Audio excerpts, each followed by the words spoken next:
Las profecías de Fátima que mucha gente tiene la sensación que hoy se están cumpliendo. ¿Se refieren a la iglesia, al mundo o a ambas cosas? En realidad todo parece indicar que se refieren tanto a la iglesia como al mundo, pero en realidad se han visto pocos análisis de las consecuencias de las profecías de Fátima respecto a la interna eclesial, y no se las ha relacionado con la infiltración que ha sucedido en la iglesia para cambiar su fisonomía. En este video hablaremos sobre las profecías de Fátima solo desde el punto de vista de lo que sucede dentro de la iglesia para proporcionar material para enriquecer el análisis.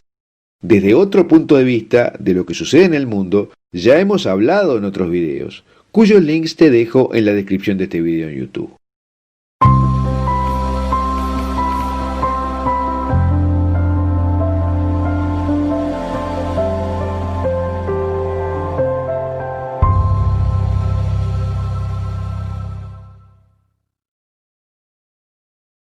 La mayoría piensa en las consecuencias del tercer secreto de Fátima por el lado de las cosas que están sucediendo en el mundo, la pérdida de fe, el abandono de las leyes morales, la violación de las leyes naturales, etc.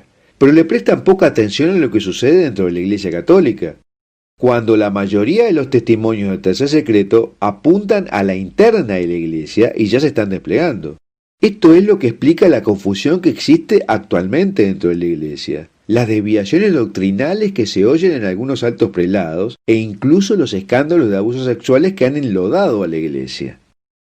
Para comprender que el tercer secreto de Fátima se está desplegando ante nuestros ojos actualmente, debemos recordar el anuncio profético hecho por el cardenal Wojtyla en el Congreso Eucarístico de 1976 en Filadelfia, cuando dijo: "Ahora estamos ante el mayor enfrentamiento histórico que jamás haya experimentado la humanidad. Ahora estamos ante el enfrentamiento final entre la Iglesia y la antiiglesia, entre el Evangelio y el antievangelio, entre Cristo y el anticristo". Y agregó: "El enfrentamiento está dentro de los planes de la divina providencia. Está por tanto en el plan de Dios. Y debe ser una prueba que la Iglesia debe asumir y afrontar con valentía". Y 4 años más tarde, durante su visita a Fulda, Alemania, en 1980, al ya Papa Juan Pablo II, cuando se le preguntó en relación al tercer secreto de Fátima, respondió con las siguientes palabras: "Debemos prepararnos para grandes pruebas en el futuro próximo, que pueden suavizarse con su oración y la mía, pero que no se pueden evitar. Solo así podrá llegar la verdadera renovación de la Iglesia". Y agregó: "A menudo la renovación de la Iglesia ha venido por la sangre, y no será diferente esta vez. Seamos fuertes, preparémonos y confiemos en Cristo y en su Santa Madre. Recemos el rosario mucho y con frecuencia". Y un año después, esto se volvió real para él. El 13 de mayo de 1981, aniversario de la primera aparición de la Santísima Virgen en Fátima en 1917, tuvo lugar el atentado contra él en Roma. El ataque directo contra el Santo Padre no solo fue dirigido a él, sino a todo el cuerpo místico de Cristo en la tierra, porque según la enseñanza de San Agustín, el Papa es la figura ecclesiae y representa a toda la Iglesia, por lo que debe entenderse que esto es parte del drama apocalíptico. Y se vuelve aún más claro cuando consideramos la circunstancia del atentado, que se materializó a las 17 horas con 17 minutos, que tiene un significado simbólico porque la masonería se fundó en 1717. Y recordemos además que exactamente 200 años después de su fundación, en 1917, San Maximiliano Kolbe presenció una manifestación en la Plaza de San Pedro en Roma, en el mismo lugar del atentado contra Juan Pablo II, en que los masones ondeaban la bandera que decía: "Satanás reinará en el Vaticano y el Papa será su esclavo". Y en el mismo año, 1917, ocurrió la revolución bolchevique en Rusia, con la consolidación del comunismo ateo, materializándose una ideología que esparciría sus errores por el mundo, sobre lo cual Nuestra Señora bajó a la tierra también en 1917 para advertirnos de los males que iba a producir y para darnos un remedio. Y es esclarecedora, en este contexto, una carta de Sor Lucía a Juan Pablo II del 12 de mayo de 1982, en la que se refirió a la tercera parte del secreto y al atentado contra él de un año antes. Ella dijo: Como no hicimos caso a esta llamada del mensaje de Fátima, vemos que se ha cumplido. Rusia ha invadido el mundo con sus errores. Y si aún no hemos visto el completo cumplimiento de la parte final de esta profecía, vamos hacia ella poco a poco, pero a grandes pasos. Por su parte, el teólogo Dr. George Weigel ha analizado los archivos de la lucha comunista contra Karol Wojtyła, luego Papa Juan Pablo II, y ha descrito la campaña de la siguiente manera. Este material ilustra cómo los gobiernos comunistas y los servicios secretos se infiltraron en el Vaticano y utilizaron las relaciones diplomáticas con la Santa Sede para promover sus intereses, y para penetrar en los niveles más altos del liderazgo de la Iglesia Católica, especialmente en el propio Vaticano. Esto es corroborado por la impactante confesión de la doctora Bella Dodd, miembro de alto rango del Partido Comunista de Estados Unidos. Luego de su conversión a la fe católica, ella dio testimonio jurado ante el Congreso sobre el plan de infiltración de la Iglesia. Según su propio testimonio, se emitió una orden de Stalin a todas las organizaciones del Partido Comunista para que infiltraran agentes en los seminarios católicos y las órdenes religiosas. Ella explicó que en la década de 1930 en Estados Unidos habían infiltrado a 1.100 hombres en el sacerdocio para destruir la iglesia desde adentro, y que en ese momento estaban en los lugares más altos de la iglesia. La doctora Bella Dodd no dejó dudas sobre las consecuencias. Dijo, no reconocerán a la Iglesia Católica. Sobre esto también hemos hecho un video cuyo link te dejo en la descripción de este video en YouTube.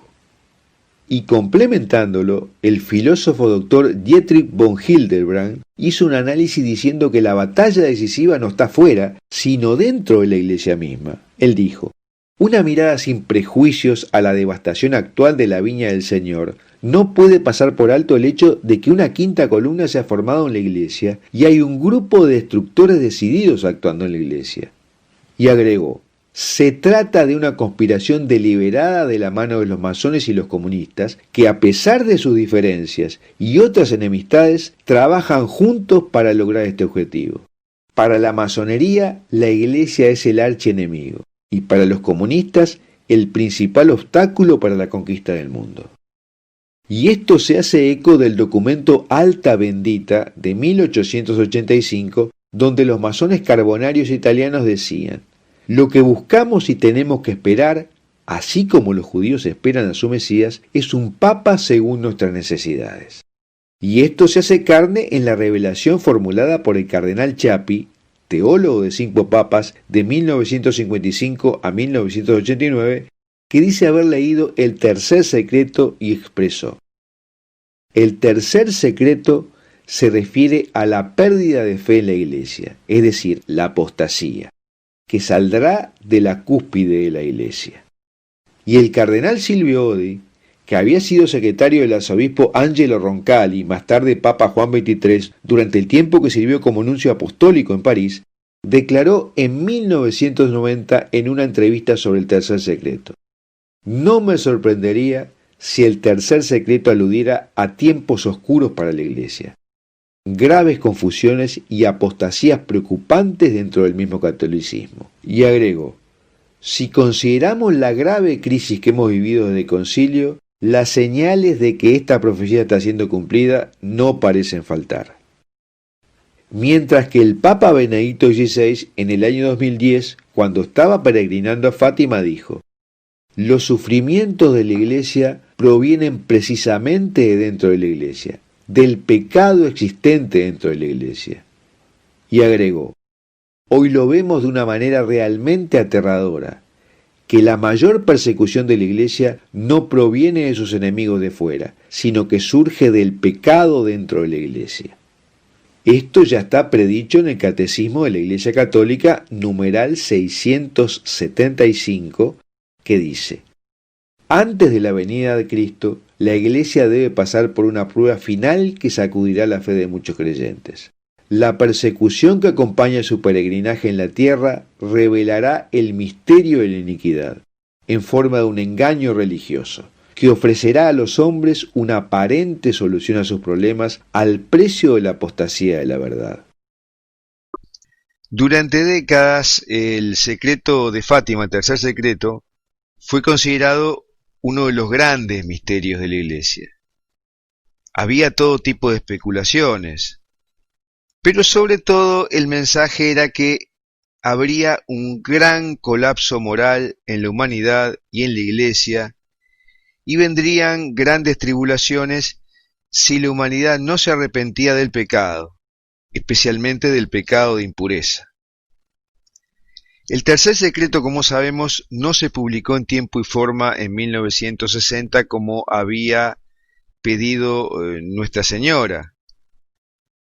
Pero todos podemos estar de acuerdo que sucedieron la mayoría de las cosas que se le atribuían y que circulaban por ahí, casi al pie de la letra, salvo una: el castigo a la humanidad que se profetizaba. No hay duda que la moralidad en la tierra está alcanzando niveles de pecaminosidad nunca imaginados, ¿no? Como por ejemplo, rebelarse contra la propia naturaleza, creando vida artificial, o intentando cambiarse el sexo con el que las personas nacieron. También hoy se puede ver que lo que se había dicho que iba a suceder en la Iglesia ya está sucediendo, porque el caos doctrinal interno, los enfrentamientos entre obispos y las denuncias de abusos sexuales de sacerdotes y encubrimiento de parte de obispos no deja dudas. El Vaticano siempre negó que estas cosas iban a suceder, a pesar de lo que Juan Pablo II dijo ante una pregunta en una visita que hizo a Fulda, Alemania, en 1980. Ahí le preguntaron sobre el tercer secreto. Y él dijo que si hay un mensaje en el que se dice que los océanos inundarán secciones enteras de la tierra, que de un momento a otro millones de personas perecerán, ya no tiene sentido querer realmente publicar este mensaje secreto, porque agregó que saber implica responsabilidad, y es peligroso saberlo por curiosidad cuando uno no está convencido de lo que se puede hacer para evitar la catástrofe predicha. Y tomando un rosario en la mano dijo que esa era la respuesta: rezar, rezar y rezar. No preguntarse más, sino poner todo en manos de la Madre. Y el cardenal Ratzinger, posteriormente, unos años posteriores, le admitió indirectamente al periodista Vittorio Messori que revelar el tercer secreto no agregaría nada necesario que debiera saber el cristiano, y significaría exponer a la Iglesia al peligro del sensacionalismo y la explotación de su contenido. Simplemente dijo que no convenía hacerlo público, pero no desmintió los rumores sobre el contenido del tercer secreto que andaban circulando. En el año 2000, el cardenal Sodano y el cardenal Bertone se pusieron al hombro la revelación del tercer secreto. Y la conclusión del texto revelado es que lo que profetizaba ya había sucedido con el atentado al Papa Juan Pablo II. Esto desconcertó a gran parte del pueblo cristiano preguntándose: ¿cómo? ¿Eso era todo? ¿Por eso lo ocultaron durante décadas? ¿Porque podían matar a un papa? En un momento te cuento más del tema.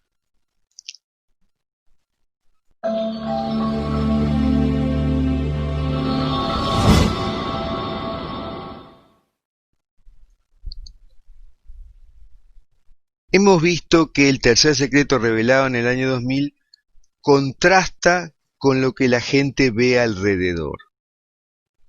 El mal metido en todos lados, la desintegración de la familia, el aborto, el suicidio, la creación de vida artificial, la desintegración del matrimonio como la unión de un hombre y una mujer, y así podemos seguir mencionando una tras otra.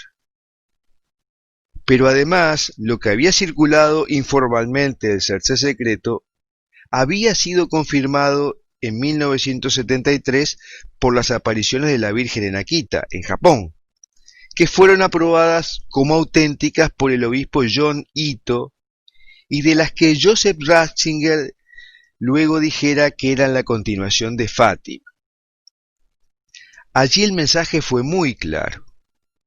Si los hombres no se arrepienten y mejoran, el Padre infligirá un terrible castigo a toda la humanidad. Será un castigo más grande que el diluvio, como nunca se había visto antes.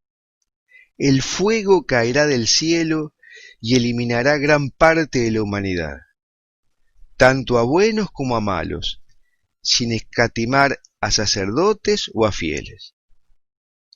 Pero además el mensaje de Akita predijo lo que ahora está sucediendo en la Iglesia: caos interno y conflicto entre obispos, cardenales, sacerdotes, en fin. Lo que no se ha cumplido hasta ahora ha sido el castigo que estaba previsto para la humanidad en la mitad del siglo XX. Y esto no es porque la humanidad mejoró, ni tampoco porque la Iglesia haya mejorado. Eso es notorio. Porque ya no predomina el orden en ninguna parte y parecería que el maligno reina y dirige el curso en todos lados, infiltrándose incluso en lugares impensables, como en la Iglesia, donde las cosas parecen oscurecerse. Algunos piensan que el castigo no sucederá y que habrá un milagro mediante el cual se reformará la moral del mundo y la obediencia de los sacerdotes, obispos y cardenales a la doctrina de la Iglesia dejada por Jesucristo mejorará, se alineará. Creer esto en realidad es creer en la magia. La otra explicación es que estamos en un periodo de gracia de Dios misericordioso, que ha dado a la Iglesia y al mundo para que se arrepienta y para que modifique su conducta, donde la Santísima Virgen está sosteniendo el brazo de la ira de Dios para que no caiga sobre la humanidad consuetudinariamente rebelde y pecadora. Y la intuición o conocimiento de esto puede haber justificado el año de la misericordia que decretó el Papa Francisco en el año 2016. Pero ¿cuándo terminará este periodo de gracia? ¿Terminará en algún momento? Dios siempre cumple lo que dice que va a hacer, así que probablemente termine en algún momento. Lamentablemente los esfuerzos de oración que hacen los cristianos para mejorar la situación del mundo y de la Iglesia no parecen suficientes, porque cada día se nota un paso más en el descenso de la moral. Pero seguramente Juan Pablo II tenía razón, que la única manera de enfrentar esto es orar sin parar, con el rosario permanentemente en la mano. Pero nos queda un recurso adicional, de una intervención del cielo a través del aviso profetizado en Garabandal y refrendado en Medjugorje, que será un momento en el que Dios iluminará la conciencia de todos los seres humanos para que vean el estado del alma tal como Dios la ve. Hoy parece ser la esperanza más fundada de los cristianos y deberíamos orar para que esto suceda rápidamente.